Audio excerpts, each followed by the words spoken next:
আসসালামু আলাইকুম রহমতুল্লাহি ওবরাকাতুহ।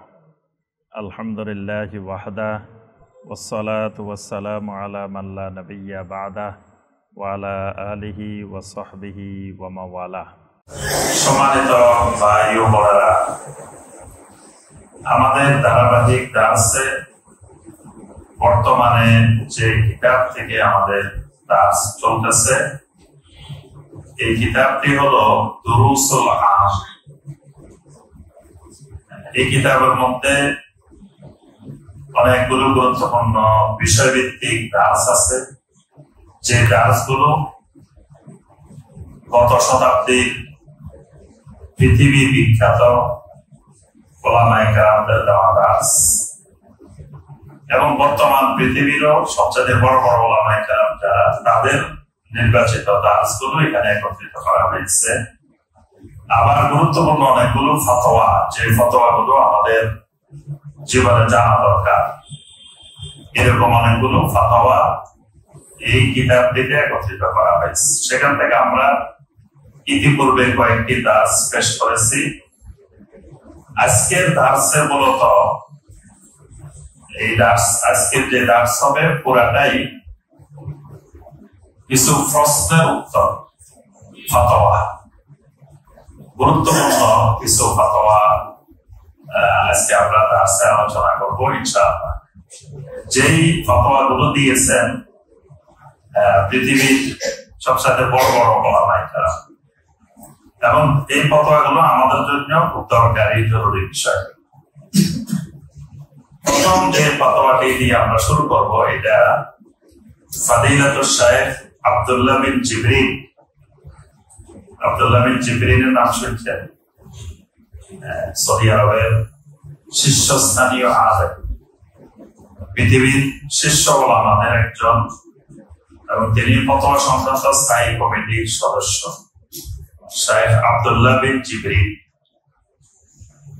তো তার কাছে একটি প্রশ্ন এসেছে যে কোন মুসলিম কর্মচারী, সরকারি কর্মচারী, তিনি তার ব্যক্তিগত কোন কাজের জন্য সরকারি গাড়ি বা সরকারি জিনিসপত্র ব্যবহার করতে পারবে কিনা? এই প্রশ্নটা গুরুত্বপূর্ণ। আমরা দেখি আমাদের সমাজে দেখা যায় যারা তারা সরকারি চাকরি করে, সরকার তাকে গাড়ি দিচ্ছেন সরকারের কাজ করার জন্য, তো উনি কিন্তু এই গাড়ি ব্যক্তিগত কাজেও ব্যবহার করে, সব কাজে ব্যবহার করে।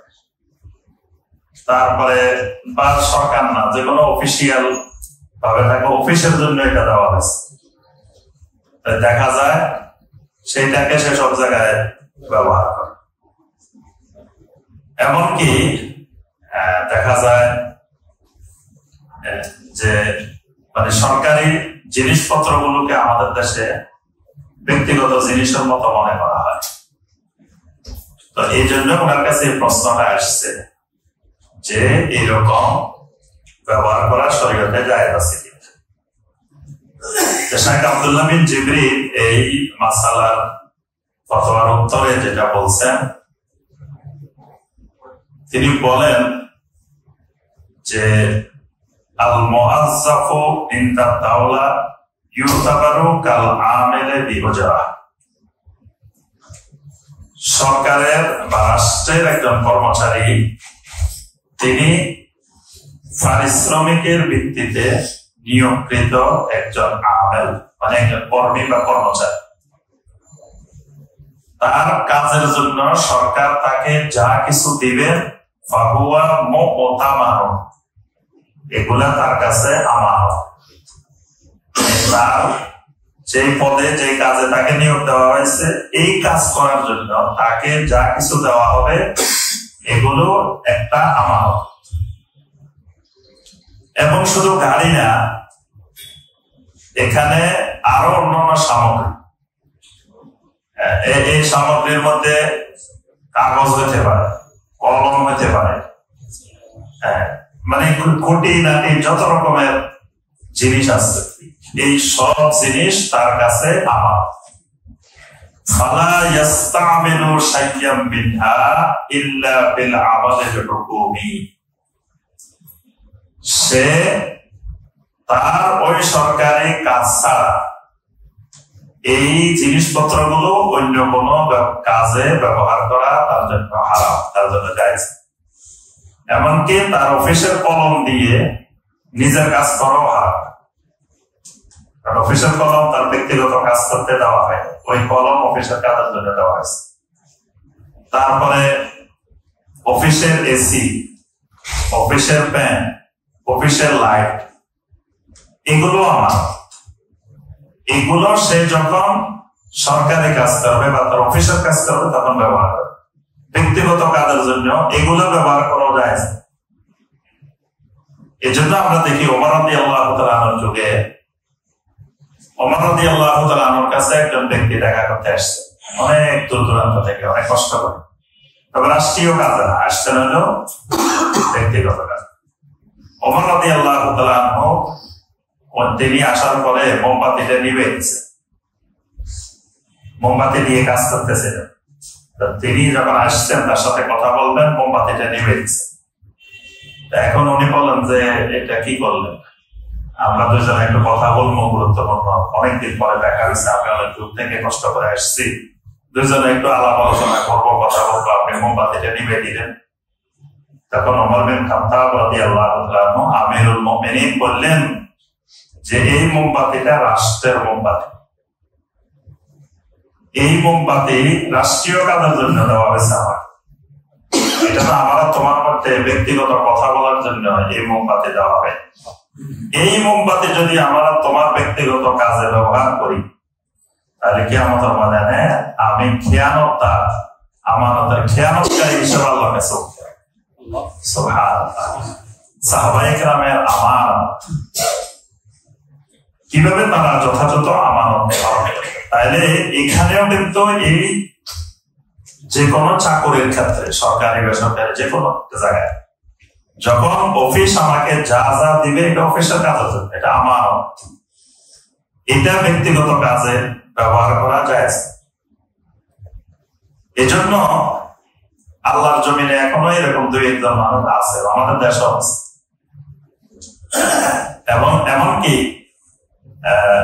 আমরা নাম বলবো না, কয়েকজন সচিবের নাম শুনছি আমরা ইতিপূর্বে, যে ওনাদের সাথে যখন কেউ দেখা করতে যেত কোনো কাজে, ব্যক্তিগত কাজে, সরকারি কাজে না, ব্যক্তিগত কাজে, তখন উনি আলমারির ভিতরে আলাদা চা পাতা রাখতেন, আলাদা চিনি রাখতেন, আলাদা বিস্কুট রাখতেন। ব্যক্তিগত কাজে গেলে তাদেরকে ওনার আলমারি থেকে পিয়নকে বাইর করে দিতেন, এই কাজে এইখান থেকে চা বানান। আর রাষ্ট্রীয় কাজে আসলে ওখান থেকে, রাষ্ট্রীয় জায়গা থেকে চা নাস্তা, এটাও আমানতদার।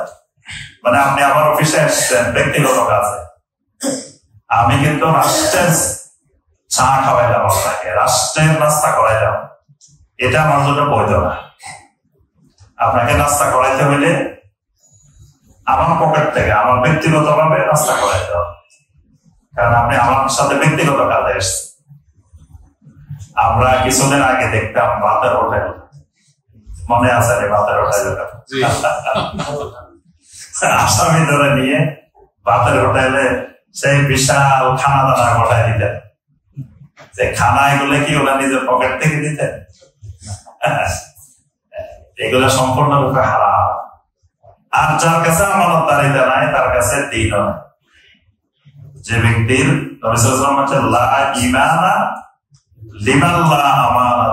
যার কাছে আমানতদারিতা নাই, তার ঈমানও নাই, তার দ্বীনও নাই, কিছুই।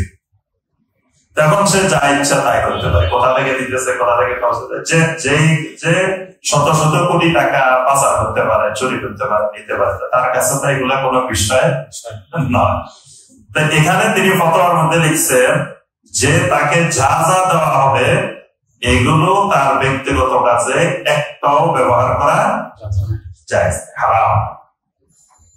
এমনকি বলছে যে ওয়ালা ইস্তাখদিমুল হাতিফ ওয়া নাহওয়াহু ফি মাসলাহাতিন খাসা, এমনকি টেলিফোন, তাকে যদি সরকারি কাজে বা অফিসিয়াল কাজে টেলিফোন দেওয়া হয়, সেই টেলিফোন সেই মোবাইলও তার ব্যক্তিগত কাজে কারোর সাথে কথা বলার জন্য ব্যবহার করা যাবে না, এটাও তার জন্য হারাম।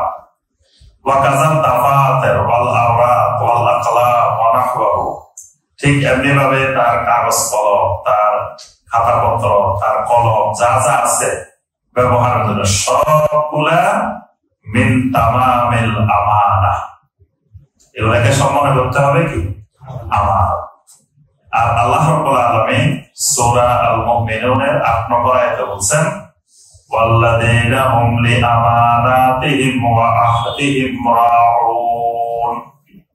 জান্নাতুল ফেরদাউসের ওয়ারিস হতে হইলে এদের বৈশিষ্ট্য হতে হবে ওয়াল্লাযীনা হুম লিআমানাতিহিম ওয়া আহদিহিম রাউন, এরা এদের আমানত এবং অঙ্গীকার, চুক্তি, ওয়াদা রক্ষা করে। আমানত রক্ষাকারী ছাড়া জান্নাতুল ফেরদাউসের ওয়ারিস হওয়া যাবে না। তাহলে এই ফতোয়াটা আমাদের জন্য খুবই জরুরি।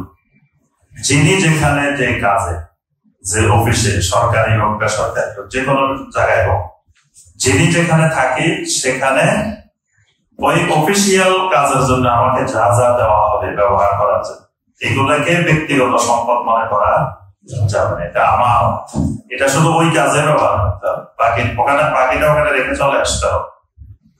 যদি এটা খেয়ানত করি তাহলে কিয়ামতের ময়দানে যা যা খেয়ানত হয়েছে এগুলো নিয়ে কিয়ামতের ময়দানে উঠতে হবে। আল্লাহ পাক আমাদেরকে এই ক্ষেত্রে আমানত রক্ষা করার তৌফিক দান করুন। এরপরে যে ফতোয়া, এটা হলো ফাদিলাতুশ শাইখ সালেহ আল ফাওজান হাফিজাহুল্লাহ কাছে। সালেহ আল ফাওজান তো আমাদের কাছে পরিচিত, বর্তমান পৃথিবীর শীর্ষ কয়েকজন আলেমের মধ্যে একজন। শাইখ সালেহ আল ফাওজান জীবিত আলেমদের মধ্যে, জীবিত বিশ্বের শীর্ষ আলেমদের একজন শাইখ সালেহ আল ফাওজান হাফিজাহুল্লাহ।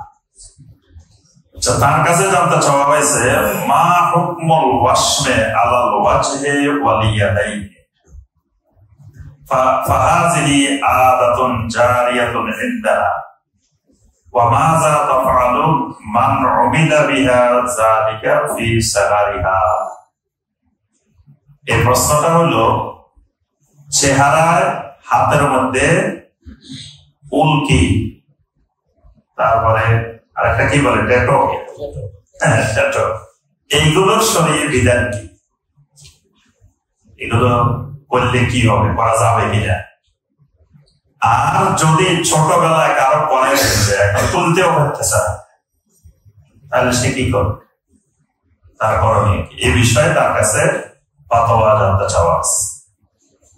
বিশেষ করে আমরা আমাদের দেশে যে পয়লা বৈশাখ আসছে, আমরা দেখি যে ছেলেরা মেয়েদের শরীরে উল্কি আনতেছে, তারপরে মেয়েরা ছেলেদের, ছেলেরা মেয়েদের উল্কি আন, অশ্লীলতার বন্যা বয়ে যায়। তো এই ব্যাপারে শরীরই ফয়সালা জানতে চাওয়ার পরে তিনি ফতোয়ার উত্তরে যেটা বলছেন সেটি হলো আল ওয়াশমু মুহাররামুন ওয়া হুয়া কাবীরাতুন মিন কাবাইরিজ যুনুব। উল্কি আঁকা, ট্যাটু আঁকা এগুলো মুহাররাম, হারাম এবং কবিরা গুনাহগুলোর মধ্য থেকে অন্যতম একটি কবিরা গুনাহ। লিআন্না নবিয়্য সাল্লাল্লাহু আলাইহি ওয়াসাল্লাম লাআনাল ওয়াশিমা ওয়াল মুস্তাওশিমা। নবী সাল্লাল্লাহু আলাইহি ওয়াসাল্লাম যারা উল্কি আঁকে এবং যাদেরকে এঁকে দেওয়া হয়, মানে যারা অঙ্কন করে, যারকে অঙ্কন করে, উভয়ের উপরে আল্লাহ রাসূল সাল্লাল্লাহু আলাইহি ওয়াসাল্লাম লানত করেছেন। তাহলে যে যার উপরে লানত করা হয়েছে এই কাজ কোন মুমিনের জন্য বৈধ না। কালাহুমা মালউনাতুন আলা লিসান রাসূলিল্লাহি সাল্লাল্লাহু আলাইহি ওয়াসাল্লাম, যে আঁকি দিবে, যার গায়ে আঁকবে, দুইজনের উপরে রাসূলুল্লাহ সাল্লাল্লাহু আলাইহি ওয়াসাল্লামের জবানে লানত বর্ষিত, সে মালউনা, লানত। এটার দ্বারা সৃষ্টির পরিবর্তন হয়, এই উল্কি আঁকা, এই ট্যাটু আঁকার দ্বারা মিন তাগয়ীর খালকিল্লাহি সুবহানাহু ওয়া তাআলা, আল্লাহর সৃষ্টিতে পরিবর্তন করা হয়। আল্লাযী তাআদা শায়তান আইয়ামুরা বিহি মিন ইসতিজাবিল মান ইসতাজাবা লাহু মিন বানি আদম। শয়তান আল্লাহর সাথে চ্যালেঞ্জ দিয়ে আসছে যে বানি আদমের মধ্যে যারা আমাকে মানবে, যারা আমার অনুসারী হবে, তাদেরকে আমি আল্লাহর সৃষ্টিতে পরিবর্তন নিয়ে আসবো। এটা শয়তান আল্লাহর সাথে চ্যালেঞ্জ করছে যে যারা আমার অনুসারী হবে বনি আদম থেকে, এদেরকে দিয়ে আমি আল্লাহর সৃষ্টির পরিবর্তন করাবো।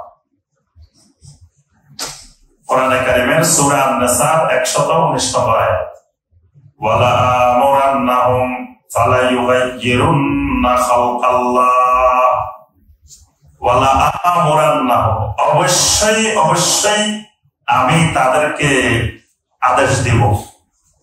কি আদেশ দিব?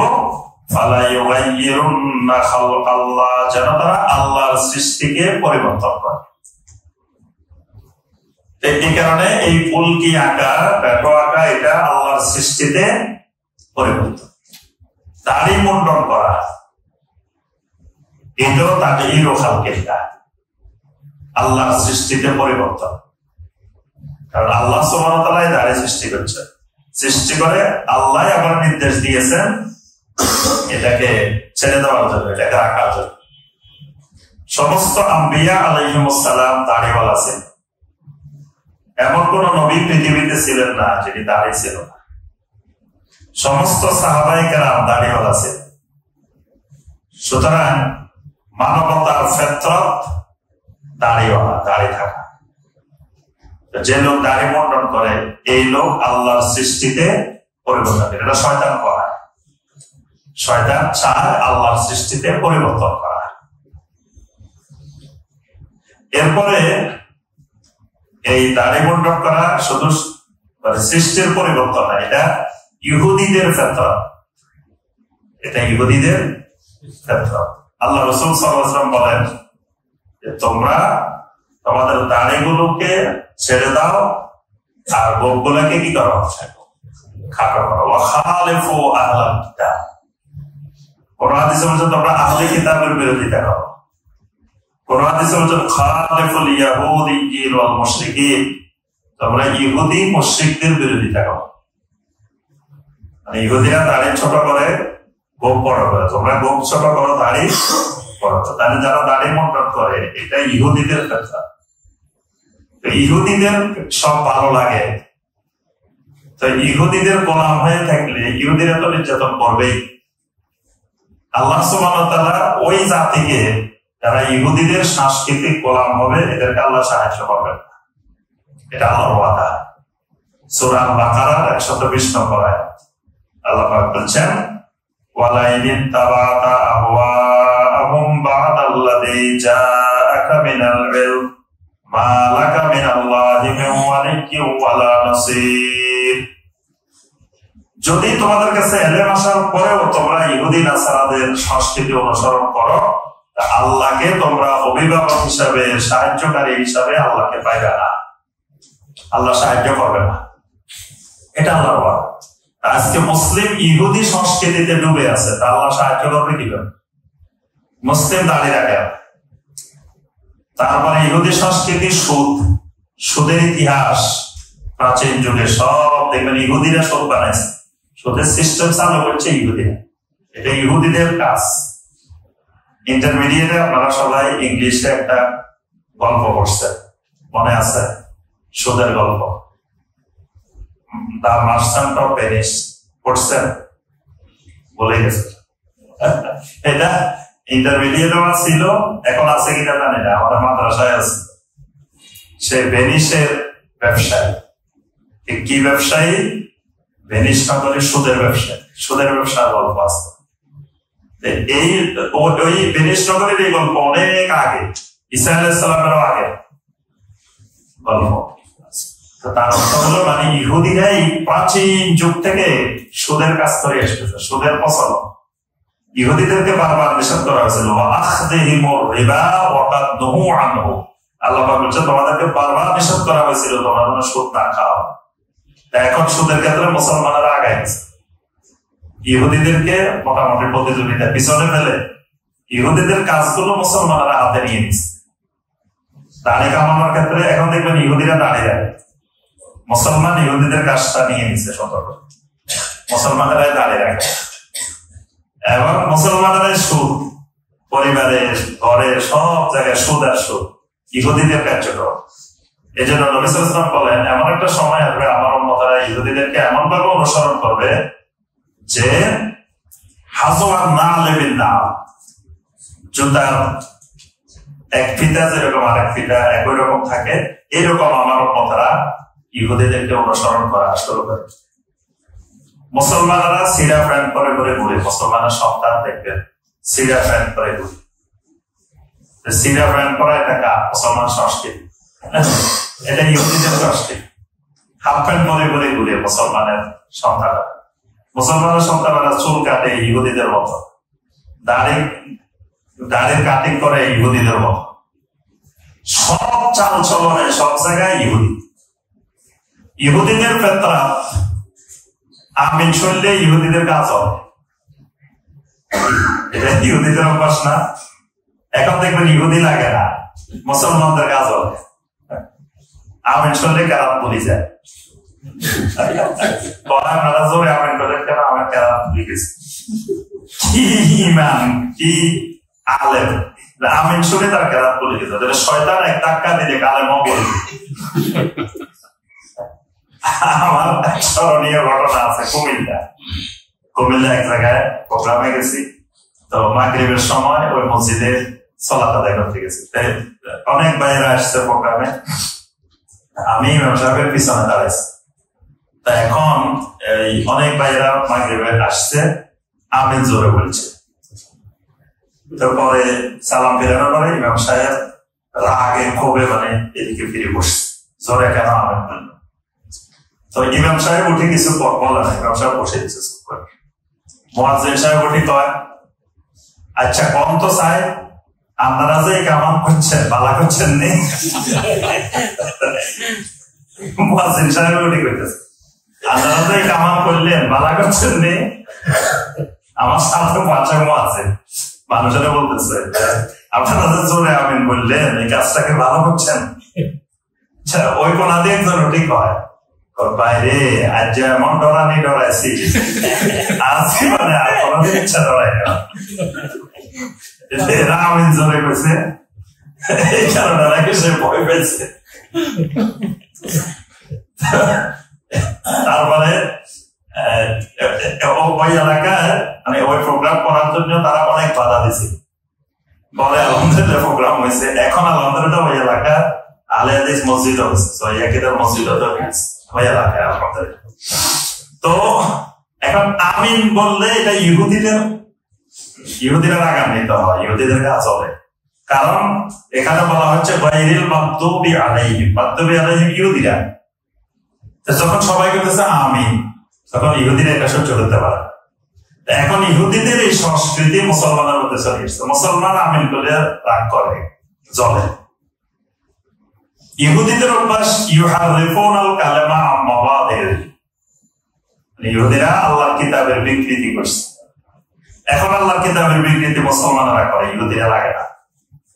আয়াতে বলছে একটা, এরা মানুষকে বোঝায় আরেকটা।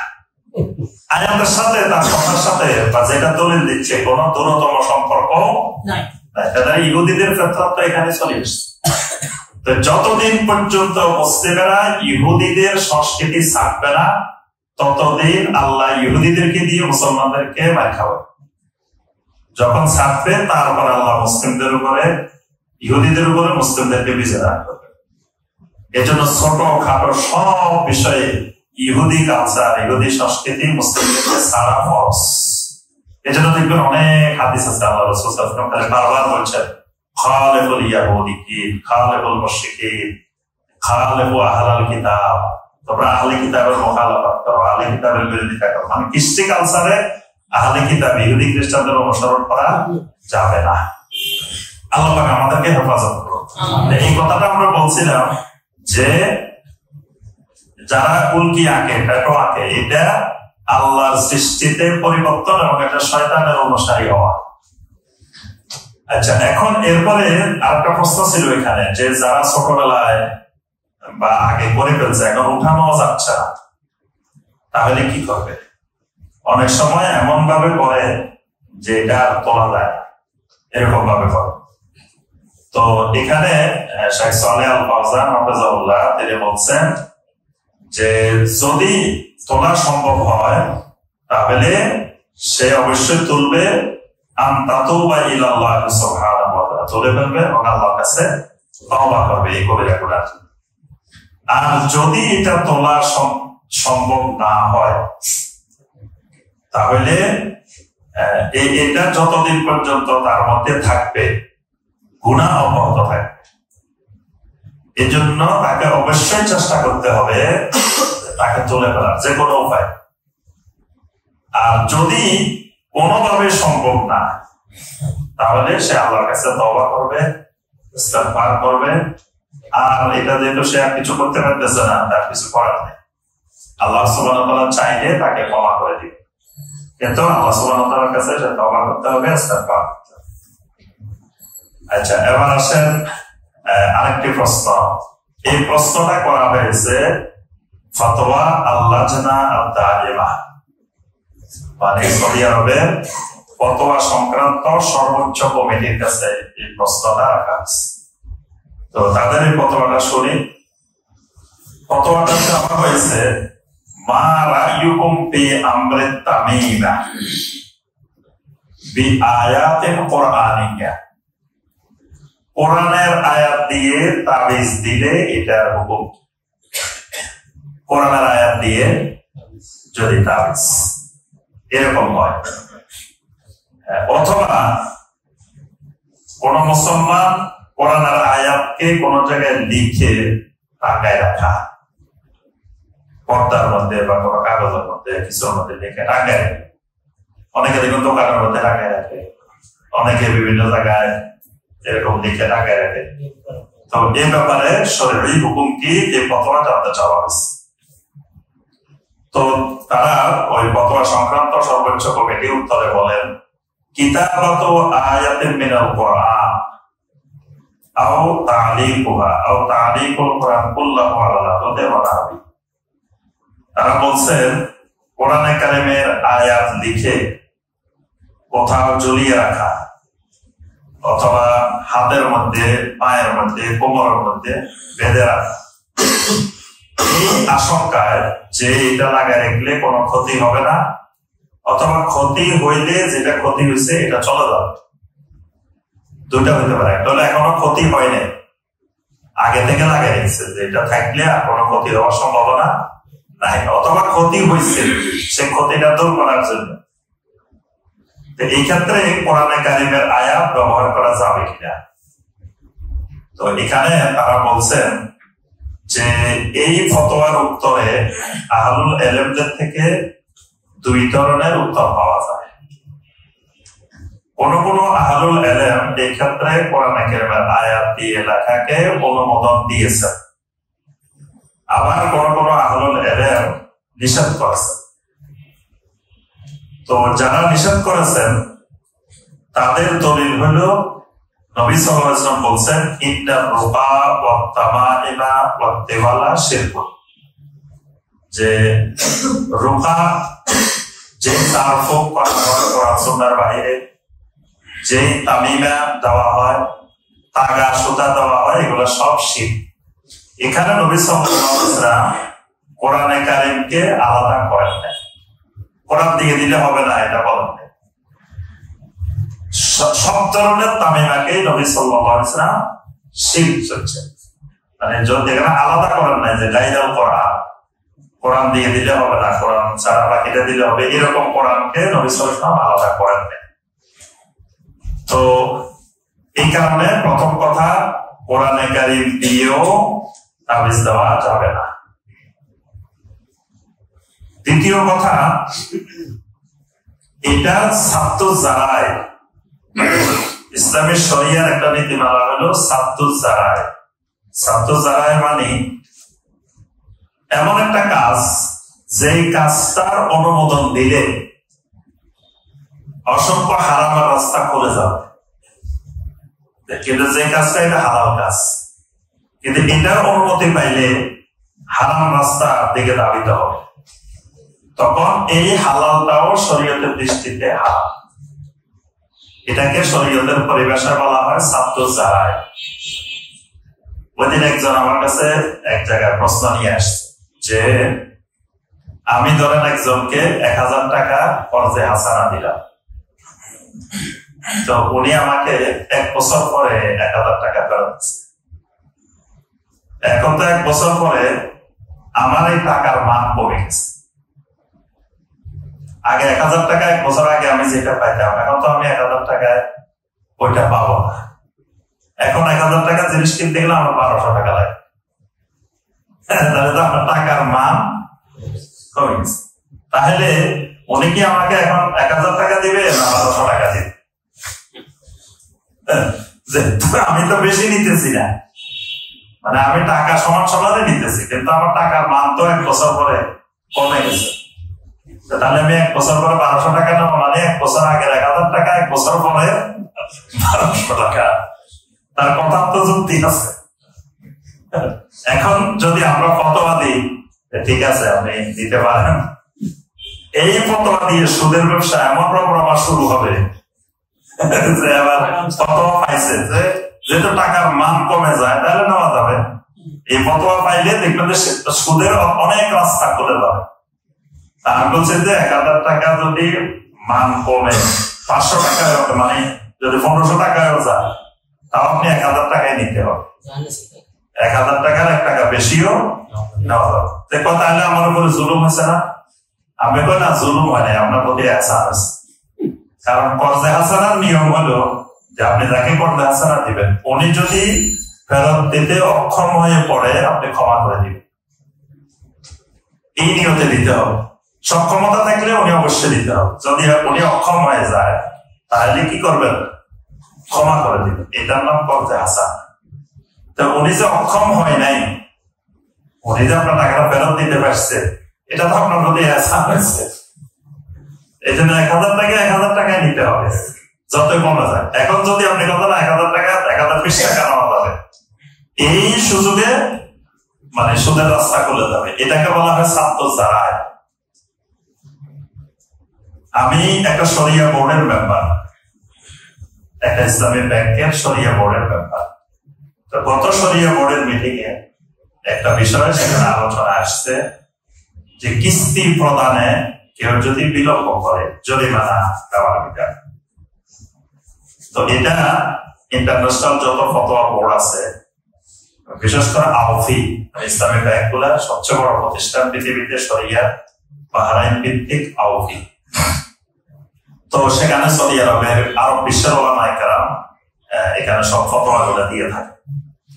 তো তারা বলছেন যদি পরিস্থিতি এমন হয় যে আমার থেকে আপনি কিস্তিতে কোনো জিনিস কিনছেন বড় ভাড়া পদ্ধতিতে, এখন আপনি ইচ্ছা করে কিস্তি দেন, দেরি করেন, খালি দেন, তাহলে তারা বলছেন যে জরিমানা করা বৈধ হবে।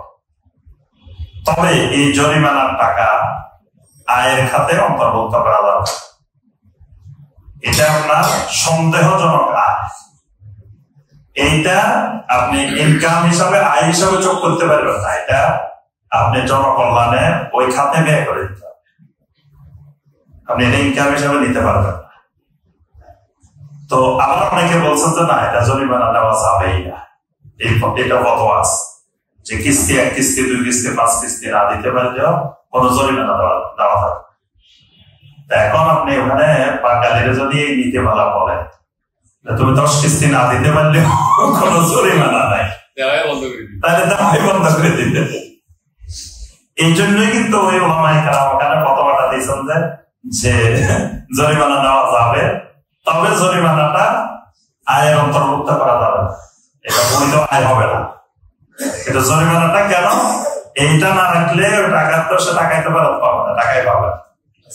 ইচ্ছা করে দেরি করবে, ইচ্ছা করে এখন দিলে যে কথা 6 মাস পরে দিল একই কথা, তাহলে এখন আর দিলাম না, এরকম হয়ে যাবে। এই জাতীয় শরীরে অনেক বিধান আছে, মানে আমরা কিন্তু সিদ্ধান্ত দিচ্ছি যে জরিমানা নেওয়া যাবে না। আমরা বলছি যে আপনারা এই নীতির উপরে থাকেন, জরিমানা করিয়েন না। দেখা যাক মানুষ ঠিক মতো দেয় কিনা, যদি না দেয় পরবর্তীতে আবার এটা দেখা যাবে। যদিও ওখানে এটাকে বৈধতা ফতোয়া দেওয়া হয়েছে নেওয়ার ব্যাপারে, তবুও যেহেতু কেউ কেউ বলছেন নেওয়া যাবে না, আমরা আপাতত এই ফতোয়ার উপরে থাকি, জরিমানা দেওয়া যাবে না। তবে তাদেরকে তাকে দিতে হবে, চেষ্টা করতে হবে যাতে আদায় করা যায়। এই শরীয়তের এই নীতিমালাগুলোর নাম হলো কি? সাবতুল জারায়। এটা মনে রাখতে হবে। অনেক সময় অনেক কথা বলা যাবে না, আপনার সত্য কথা বা সঠিক কথাও সব জায়গায় সব সময় বলা যাবে না, এগুলো সাবতুল জারায়। ধরেন আপনি যদি বলেন যে সুন্নত নামাজ না পড়লে কোনো গুনাহ হবে না, আপনি খালি সাধারণ গ্রামে যাই মানুষের এটা শুনে নিয়ে আর সুন্নত পড়া বন্ধ, দেখবেন আর কেউ সুন্নতে পড়বে না।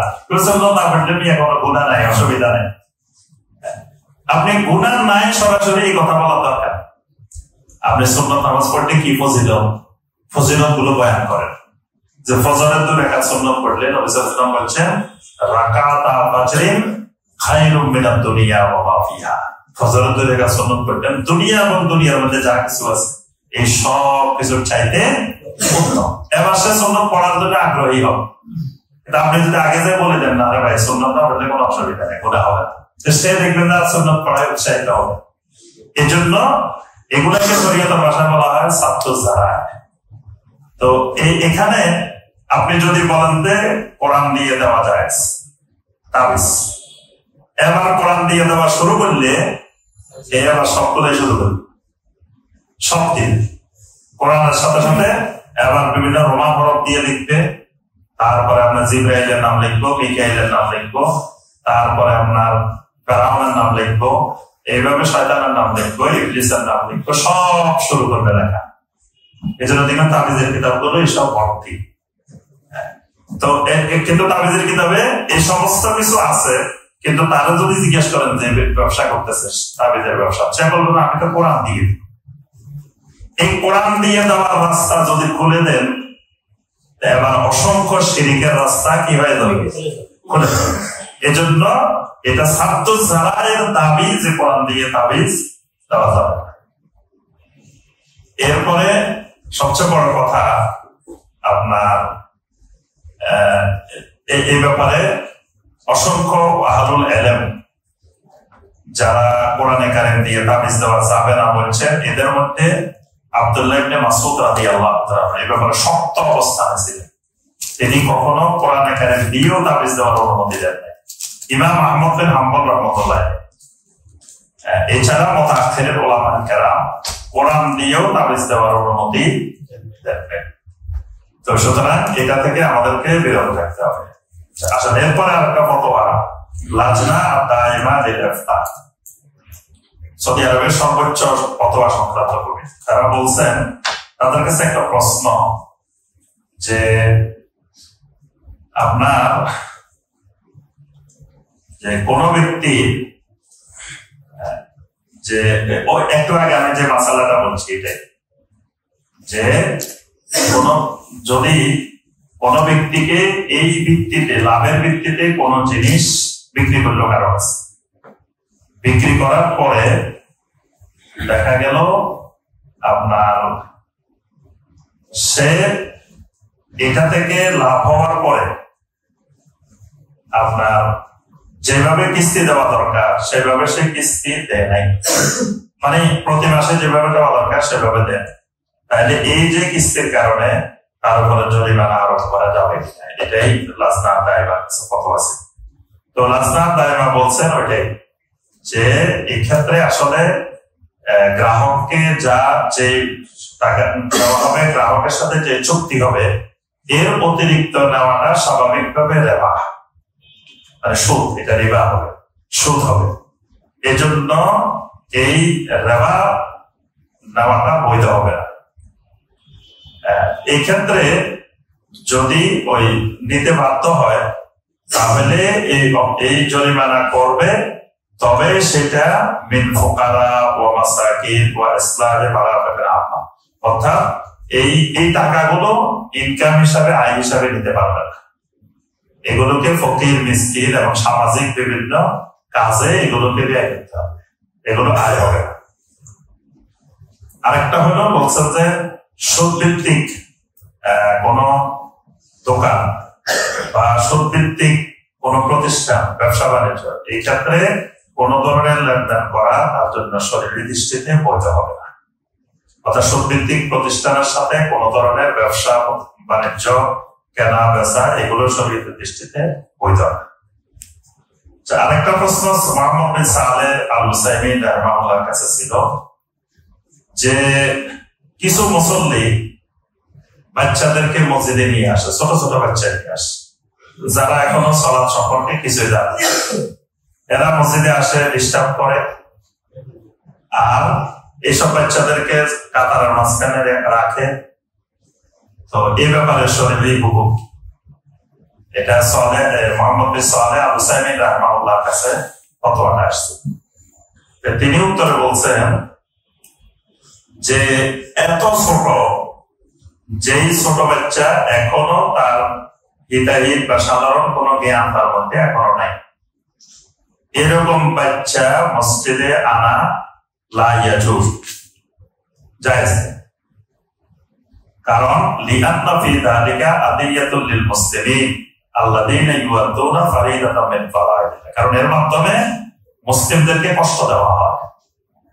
যারা আল্লাহর ফরজ আদায় করতে আসছে, এই ফরজ আদায়ের ক্ষেত্রে কষ্ট দেওয়া হয়, তার সালাতে বিঘ্ন ঘটায়, তার সালাতে মনোযোগ থাকে না, খুশু থাকে না, তাদের একটা ফরজ ইবাদতে মুসলিমদেরকে কষ্ট দেওয়া হয়।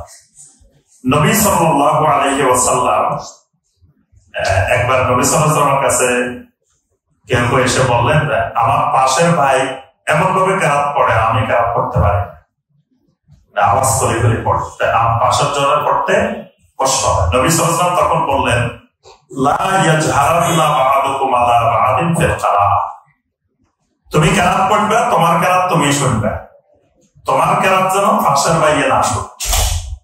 মানে এত আওয়াজে পড়িও না যে পাশের জন তারটা পড়তে পারতেছে না। এখনো দেখবেন মাঝে মাঝে প্রবস্থা আছে, এমন ভাবে পড়ে পাশের জনের পড়তে কষ্ট হয়। তো নবী সাল্লাল্লাহু আলাইহি ওয়াসাল্লাম নিষেধ করছেন। কেন নিষেধ করছেন? যে যাতে একজন মুসলিমের একজন সালাত আদায়কারী কষ্ট না হয়। আবার নবী সাল্লাল্লাহু আলাইহি ওয়াসাল্লাম আরেকটা হাদিসে বলছেন, লা ইউদিয়ান্না বা'দুকুম বা'দা, তোমরা একজন আরেকজনকে কষ্ট দিও না। তো সুতরাং এত ছোট বাচ্চা যে সালাতে ডিস্টার্ব করে, সমস্যা করে, এরকম বাচ্চাদেরকে মসজিদে আনা জায়েজ। তবে নবী সাল্লাল্লাহু আলাইহি ওয়াসাল্লামের যে নির্দেশনা, মুরু আবনাআকুম বিস-সালাতি লিসাবঈন, তোমরা সন্তানদেরকে সালাতের আদেশ দাও 7 বছর হলে, ওয়াদরিবুহুম আলাইহা লিআশর, 10 বছর হলে শাস্তি দাও। তাহলে 7 বছর হয়ে গেলে এরকম বাচ্চাদেরকে মসজিদে আনা যাও, এটা নবী সাল্লাল্লাহু আলাইহি ওয়াসাল্লামের নির্দেশ, যেহেতু তাদেরকে সালাতের জন্য নির্দেশ দিতে বলা হয়েছে। তো নরমালি এর জন্য 7 বছরের আগে যদি বাচ্চা এমন হয় যে কারো ডিস্টার্ব করে না, তাহলে আনা যাবে। কিন্তু যদি এমন হয় যে অন্যদের সমস্যা তৈরি করে সালাতের মধ্যে, তাহলে 7 বছরের আগে আনাটা জায়েজ। আর যখন এই 7 বছরের বাচ্চাদেরকে আনা হবে, তখন এদেরকে শাইখ সালেহ আল উসাইমিন রাহিমাহুল্লাহ ফতোয়ার মধ্যে বলছেন যে এই বাচ্চাগুলোকে যে অভিভাবক, সে অভিভাবকের সাথে তাকে দাঁড় করাবে, মানে প্রথম কাতারে হোক, দ্বিতীয় কাতারে হোক, অভিভাবক যার সাথে আসবেন তার সাথে এই সব বাচ্চা দাঁড়াবে। এবং তাকে এখানে ফতোয়ার মধ্যে তিনি বলছেন যে তাকে পিছনে ঠেলে দেওয়া যাবে না। যে ধরেন মুরব্বীরা সব সামনে আসলো, ওই বাচ্চা সব পিছনে দিই, এবার তো বাচ্চারা এখানে সবাই একসাথে হই, এমন অবস্থা তৈরি করবে আর কেউ নামাজ পড়া লাগবে না, সবাই একসাথে হয়ে গেছে।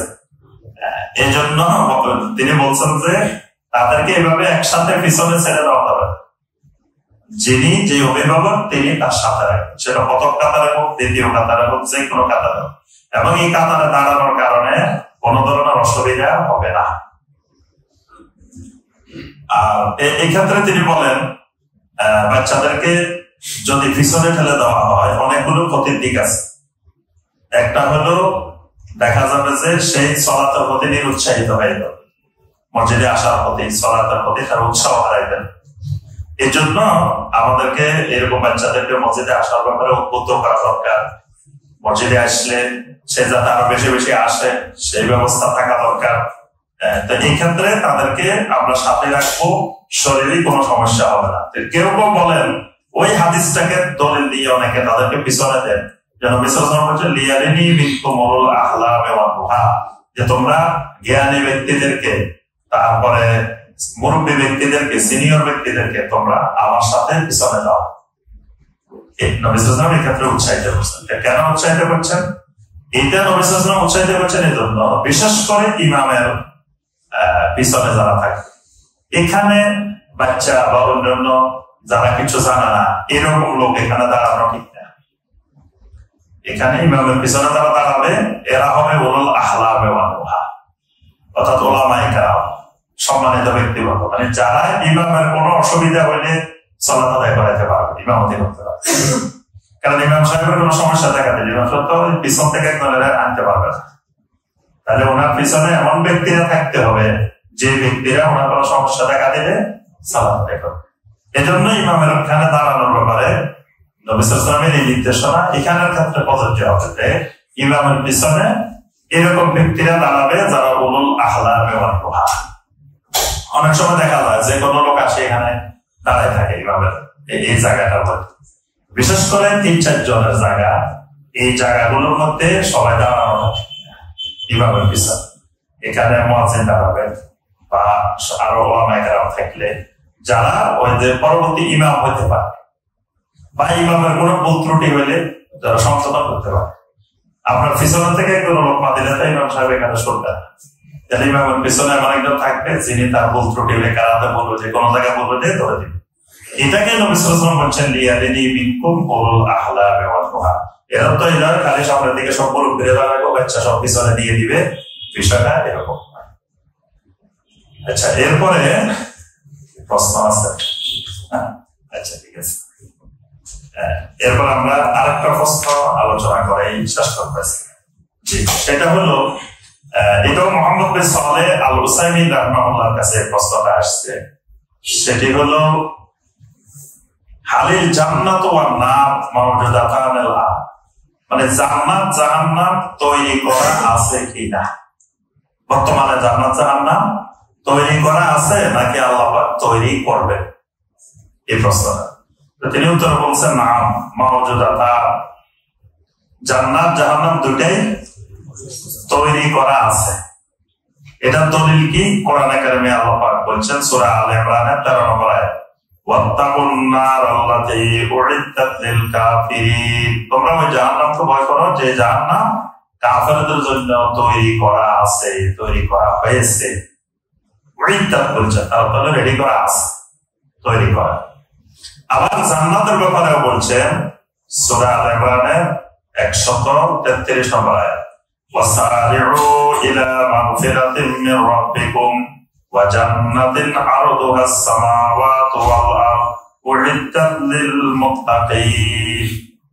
এখানে উইদ্দাত লিল মুত্তাকিন, মুত্তাকিনদের জন্য তৈরি করা হয়েছে, রেডি করা আছে। তাহলে কোরআনের আয়াত দ্বারা সরাসরি বোঝা যায় যে জান্নাত জাহান্নাম তৈরি করা আছে। হাদিসের মধ্যে আসছে নবী সাল্লাল্লাহু আলাইহি ওয়াসাল্লাম বললেন যে একদিন নবী সাল্লাল্লাহু আলাইহি ওয়াসাল্লাম সূর্য গ্রহণ হল। তো সেদিন নবী সাল্লাল্লাহু আলাইহি ওয়াসাল্লাম দাঁড়াইলেন, সালাত আদায় করলেন। নবী সাল্লাল্লাহু আলাইহি ওয়াসাল্লামের সামনে আল্লাহর পক্ষ থেকে জান্নাত এবং জাহান্নামকে উপস্থাপন করা হয়। নবী সাল্লাল্লাহু আলাইহি ওয়াসাল্লাম জান্নাত দেখতে পেলেন, তারপরে নবী সাল্লাল্লাহু আলাইহি ওয়াসাল্লাম জাহান্নামও দেখলেন। আর জাহান্নামের মধ্যে নবী সাল্লাল্লাহু আলাইহি ওয়াসাল্লাম দেখলেন আমর ইবনে লুহাই আল-খুজাই। আমর ইবনে লুহাই আল-খুজাই হলো আরবের মধ্যে নবী সাল্লাল্লাহু আলাইহি ওয়াসাল্লামের আগে মানে সবচেয়ে বড় আলেম হলো আমর ইবনে লুহাই আল-খুজাই, এবং আল্লাহর ঘরে মূর্তি ঢুকেছে এই বড় আলেম, এই দরবেশ, এই পীর সাহেব। এর নাম হলো আমর ইবনে লুহাই আল-খুজাই।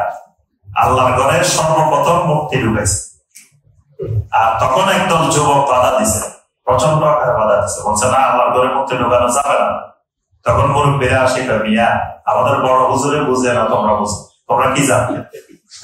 যুবকদের কথা শুনে নাই মুরব্বীরা, এত বড় হুজুর উনি কইতেছে ঢুকানোর জন্য, তোমরা যুবকেরা কি জানো, কি পড়ালেখা করছে? উনি বুখারী শরীফ পড়ায়, উনি 40 বছর ধরে বুখারী শরীফ পড়ায়, তোমরা কি জানো বুখারী? বাংলা বুখারী পড়ি, তোমরা তিন বুঝো। দেখেন বর্তমানে আপনি কিছু কইলে বাধা দিলে এরকম বলো। ওই সময় যুবকদেরকে তারা পাত্তাই দেন। এই বড় আলেম আমর ইবনে লুহাই আল-খুজাই, আল্লাহ রাসূল সাল্লাল্লাহু আলাইহি ওয়াসাল্লাম তাকে জাহান্নামের মধ্যে দেখছেন, ইয়াজুররু কুসবাহু ফিন্নার, তাকে জাহান্নামের মধ্যে টেনে টেনে নিয়ে যাওয়া হচ্ছে। এরপরে নবী সাল্লাল্লাহু আলাইহি ওয়াসাল্লাম জাহান্নামের মধ্যে আরো অনেক ব্যক্তিদেরকে দেখছেন। এই নবী সাল্লাল্লাহু আলাইহি ওয়াসাল্লাম এগুলোর বর্ণনা আছে। মেরাজের রাত্রে নবী সাল্লাল্লাহু আলাইহি ওয়াসাল্লাম জান্নাত দেখছেন, জাহান্নাম দেখছেন, অনেক বর্ণনা হাদিসের মধ্যে আছে। জান্নাতের মধ্যে এটা দেখছেন, তারপর জাহান্নামের মধ্যে এদেরকে দেখছেন। জাহান্নামের মধ্যে অধিকাংশ দেখছেন কি না, জান্নাতের মধ্যে অধিকাংশ দেখছেন গরিব মানুষ, দুর্বল মানুষ। তাহলে বোঝা যায় এর মাধ্যমে যে ফাদাল্লা যালিকা আলা আন্নাল জান্নাত ওয়ান নার মাওজুদাতান আল-আন, জান্নাত জাহান্নাম এখন বানিয়ে আছে। আচ্ছা, এবার প্রশ্ন হলো, আল্লাহ পাক কোরআনে কারিমে বলছেন আপনার কুল্লু মান আলাইহা ফান ওয়া ইয়াবকা ওয়াজহু রাব্বিকা যুল জালালি ওয়াল ইকরাম, সব কিছু ধ্বংস হয়ে যাবে, শুধু আল্লাহ পাকের চেহারা অবশিষ্ট থাকবে। তাহলে কি জান্নাত জাহান্নাম ধ্বংস হয়ে যাবে?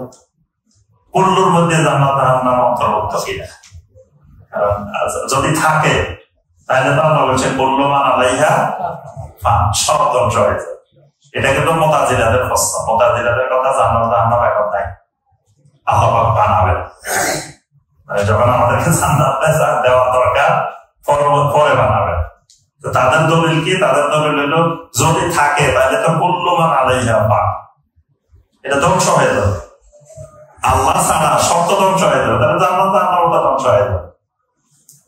তো এর উত্তরে শেখ সালেহ আল উসাইমিন রাহিমাহুল্লাহ তিনি বলেছেন আল জান্নাতু ওয়ান নার তাবগিয়ান, জান্নাত জাহান্নামও অবশিষ্ট থাকবে, এটা ধ্বংস হবে না। কারণ এটা দলিল কি?